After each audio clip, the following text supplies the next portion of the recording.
Discover the problems and challenges of extra fat and extra muscle. Why some things aren't worth doing excessively, by Tom Seast. Extra fat. I'm no expert on the challenges or problems of building or maintaining muscle, so I'll wait a bit before I address that issue.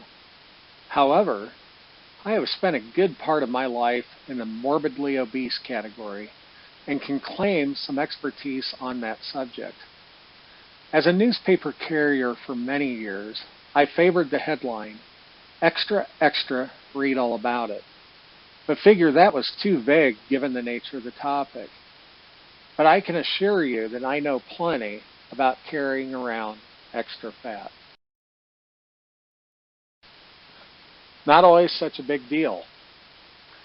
I wasn't always such a big deal.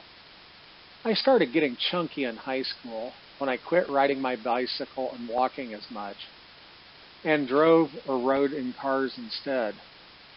I didn't gain weight excessively until I was out of high school and into college and working. If I had listened to the experts of that era and this era, my problem was a simple problem of excesses and not enoughs.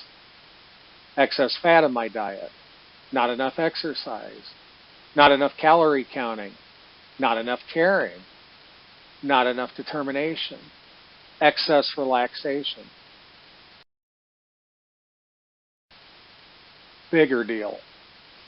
My weight fluctuated quite a bit after I dropped out of college and continued my schedule of working 70 to 90 hours per week. I made choices to exercise more and cut back some on work and managed to get my weight in the neighborhood of 240 pounds on May 6, 1989 when I got married. I was still considered overweight and definitely chunky. I rode my bicycle again, walked again, and did aerobics regularly, but I couldn't overcome my diet. I did have a more realistic collection of excesses and not enoughs, though. Not enough sleep. Not enough Martha, unrelated but true. Excess Hostess products. Excess Mountain Dew drinking. Excess calorie counting. Excess ice cream. Excess eating out. Not enough determination. Not enough focus. Not enough time. Be aware. When you have too much or excess fat, people with less tend to think that you aren't aware. So they like to find friendly or mean ways to make you aware of the problem. Many people with excess fat develop defense mechanisms to explain why or how they haven't solved the challenge that everyone has identified as their new point of focus. In my case, I used humor like this. I'm working on the before picture. I'm advertising for around-the-world travel. I'm just putting the weight out there where I can watch it. Calories in are positive numbers, and I don't like negative numbers. I'm too busy to exercise. I'm too busy to diet. I want to be sure people will notice if I lose the weight. Extra fat or extra muscle. Is extra fat more harmful than extra muscle? Both require time and effort to maintain, even if in different ways. A person that has lots of extra muscle will normally spend a lot of time each day in the gym, alternating between legs and arms and shoulders. When I had all that extra fat, I'd spend a lot of time eating each day, driving to get my Mountain Dew and snacks. So whether too fat or too pumped, both can be a problem if you have no plans to use them. Fast for years. I used to joke that I could fast for years, and it is likely true. My longest fast to date was 21 days, but if I had to, I could probably fast a year. When I had my heart health challenges, I discovered that a simple 3 to 5 day fast was effective in reversing my heart failure if repeated at regular intervals. So, I'm hoping that as I lose what remains of this extra fat, I'll continue to help the various damaged parts of my body heal.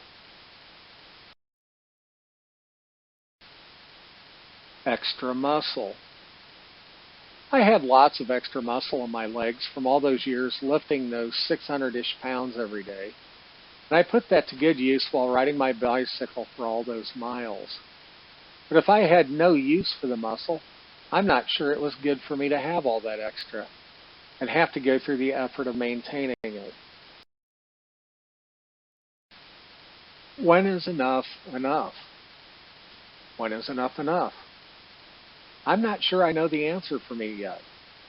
I'm pretty sure I don't have the answer for you.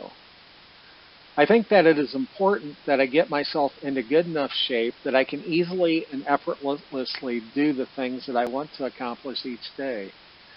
But I'm not convinced that doing more than that is better. Because if I do more than that, then I have to maintain it. And that takes time, which is my most precious resource. Extra, extra, read all about it. So the challenge for each of us is to determine what is effective for us. In my case, I need to allocate my time to the following: sleeping, eating, riding, walking, lifting, reading, learning, communicating, relaxing, writing. Me. I don't have the answers, but I do have lots of questions. I hope that my questions and some of my wonderings have given you something to think about and that you find it helpful. Feel free to follow my ramblings at the links listed below.